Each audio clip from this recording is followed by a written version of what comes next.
Fala pessoal, tudo beleza? Me diz uma coisa, você sabe a diferença entre um serviço público e um serviço estatal? Nem sabia que existia essa diferença? Então vem comigo que depois da vinheta eu vou te contar tudo sobre esse assunto.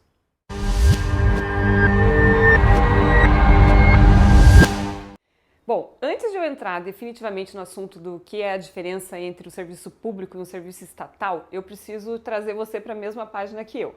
Afinal, o que defendem os liberais? Tem muita gente que acha que o liberal é aquele cara malvadão, que não se preocupa com as pessoas mais pobres, que não está nem aí, acha que as pessoas têm que ficar cada um por si, que o governo não tem que cuidar de nada, mas não. O liberal clássico, na verdade, a gente defende que o Estado precisa, sim, fazer uma rede de proteção, ter ali um colchão de segurança para aquelas pessoas que estão na mais alta vulnerabilidade. Pessoas de maior vulnerabilidade, o Estado precisa, sim, se preocupar com elas e fornecer ali pelo menos uma renda mínima. Aliás, esse programa que a gente tem no Brasil, por exemplo, o Bolsa Família, é um programa que é inspirado em ideias liberais do Milton Friedman, um economista americano que é um economista liberal.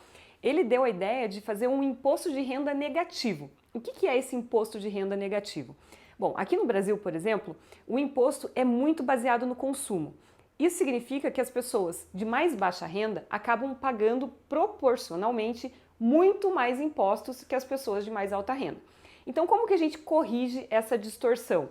Fazendo o chamado imposto de renda negativo, ou seja, devolvendo para as pessoas de mais baixa renda um valor em dinheiro para que essas pessoas tenham ali, como se elas recebessem de volta uma parte do imposto que ela pagou, já que proporcionalmente ela paga mais impostos do que as pessoas que ganham mais. Então esse é o conceito do Bolsa Família, esse é o conceito do imposto de renda negativo, o conceito de um programa estritamente liberal que foi idealizado por Milton Friedman, um economista norte-americano. Bom, essa é uma forma de você garantir que as pessoas de mais baixa renda tenham ali um colchão de segurança, uma rede de proteção, uma renda mínima. Mas isso basta para que as pessoas consigam sair dessa situação de vulnerabilidade? Não. A gente precisa também garantir que essas pessoas tenham acesso a oportunidades. E aí que entra uma outra parte do que os liberais defendem. A gente também acredita que o Estado deveria focar as suas energias, ou seja, cuidar somente de educação, saúde e segurança. Basicamente disso. O Estado não deveria se meter em cuidar de outras coisas. Querer ser empresário, entregar carta, nada disso. Cuida do básico, foca em saúde, educação e segurança. E para eu explicar para vocês mais especificamente a diferença entre público e estatal, eu vou usar o exemplo das escolas. Mas eu já quero dizer aqui para vocês que isso vale para qualquer outro tipo de serviço público. Bom, então eu já falei para vocês que a gente acredita que o Estado deve fornecer um colchão de segurança para as pessoas com maior vulnerabilidade, que o Estado deveria focar em saúde, educação e segurança. Mas e aí, como é que anda essa educação que o Estado tem oferecido para as nossas crianças? Lastimável, lamentável a qualidade da educação pública no nosso país. A gente pode observar, por exemplo, resultados de exames internacionais como o PISA, que é um exame que avalia a qualidade da educação em 79 países. O Brasil está pessimamente classificado, lá nas últimas colocações. Mas o PISA traz um dado muito interessante. Quando a gente isola o resultado das escolas privadas, as escolas privadas do Brasil ficam na quinta posição, ao lado da Suíça e da Estônia.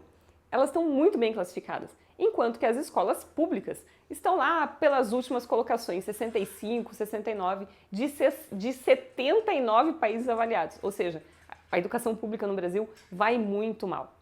Por que a gente então não pensa uma maneira de fazer com que os alunos da rede pública tenham acesso à qualidade de educação fornecida na rede privada?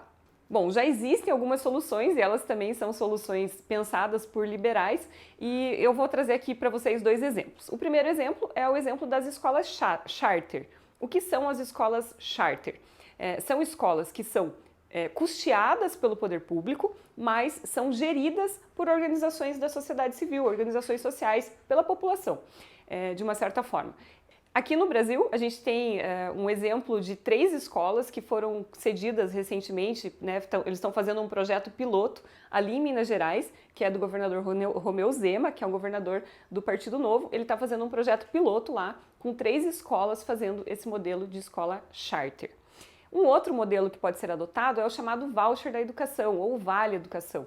Esse é um modelo onde o poder público, ao invés de construir escola, contratar professor, fazer toda aquela gestão da rede de escolas, né, toda a gestão da rede de educação, ele paga uma mensalidade para o aluno, para a família, para que a família escolha em qual escola da rede privada ele quer matricular seus filhos. Essa é uma outra solução, que também é uma solução liberal para essa questão de tirar um pouco do Estado da jogada, né? Continua sendo um serviço público, mas sem precisar fazer com que o Estado faça toda a gestão da educação. E por que a gente incentiva tanto trazer a iniciativa privada para o jogo? Bom, o primeiro motivo é esse que eu comentei com vocês anteriormente. Os resultados do PISA, por exemplo, mostram que a qualidade da educação privada no Brasil é muito superior à qualidade da educação pública. Então, o que a gente está tentando fazer aqui é fazer com que esses alunos da rede pública tenham acesso a essa excelente qualidade de educação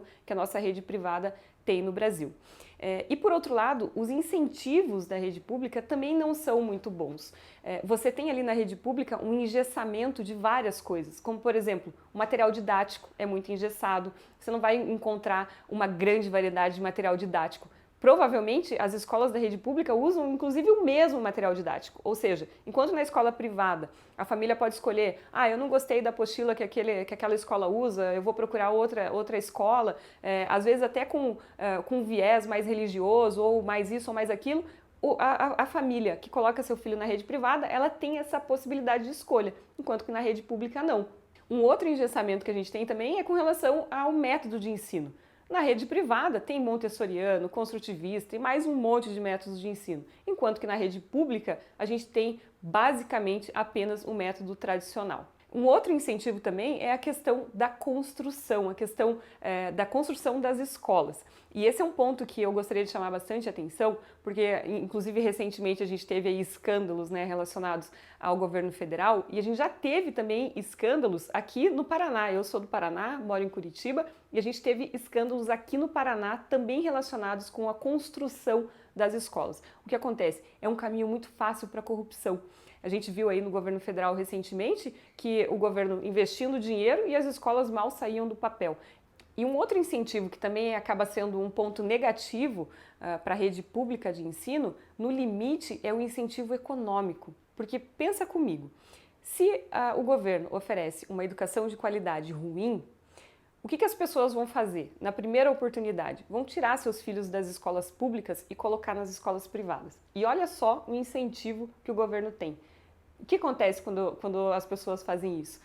A escola pública fica com menos alunos e o governo tem menos gasto com a educação, porque tem menos alunos para gerir ali na sua rede pública. Então, no limite, até um incentivo econômico o governo tem para oferecer uma educação de péssima qualidade. Agora, olha só, a gente falou de vários incentivos negativos da educação da rede pública.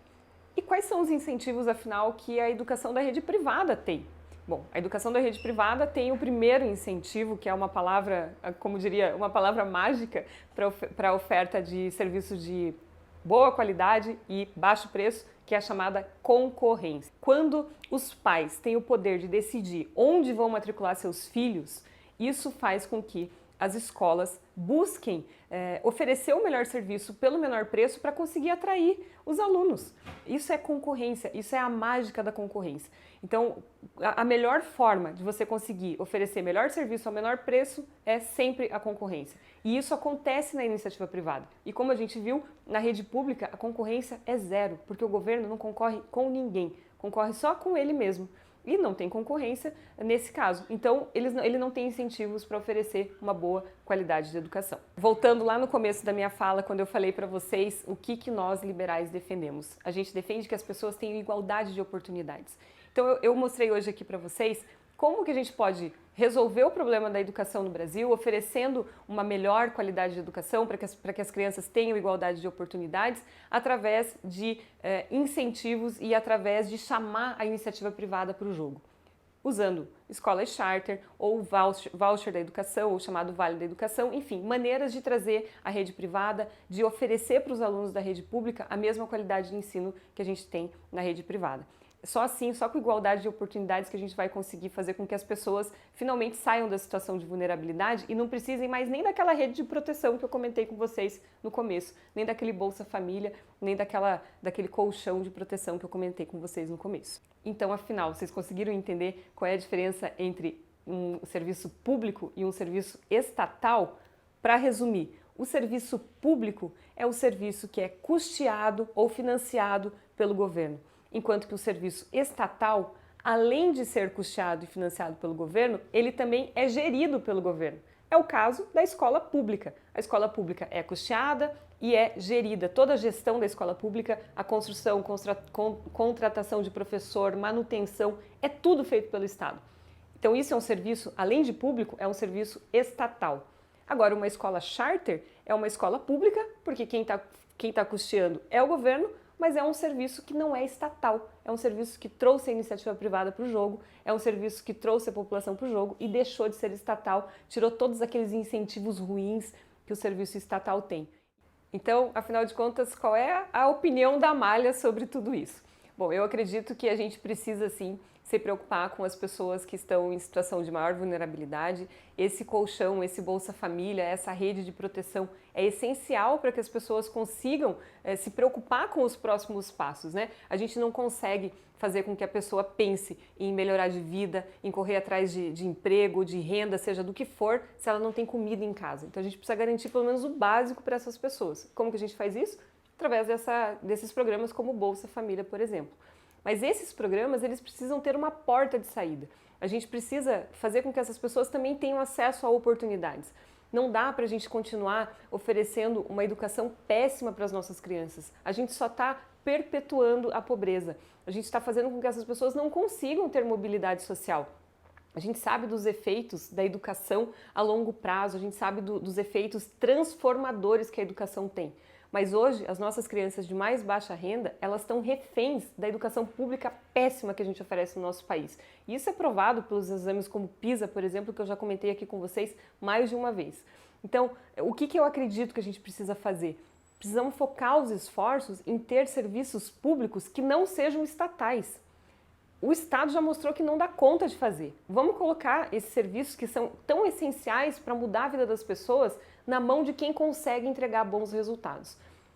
O governo continua bancando para quem não tem condições, continua financiando o estudo, continua financiando acesso a uma saúde de qualidade para as pessoas que não têm condições, mas tira isso da mão do Estado, não precisa ser estatal. Pode continuar sendo público, mas não precisa ser estatal.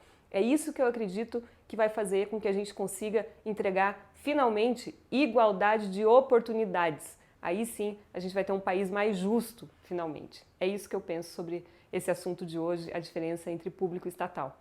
E olha, o YouTube ainda não é público e nem estatal. Você pode curtir, pode comentar, pode compartilhar, pode contar para os amigos, pode inclusive deixar sugestões de temas que você gostaria que a gente tratasse aqui nos comentários, que vai ser um prazer bater esse papo com vocês e responder os comentários aí, trazer os temas que vocês sugerirem para a gente discutir aqui nesse canal. Então não esquece, curte, comenta, ativa o sininho e conta para os amigos. Obrigada!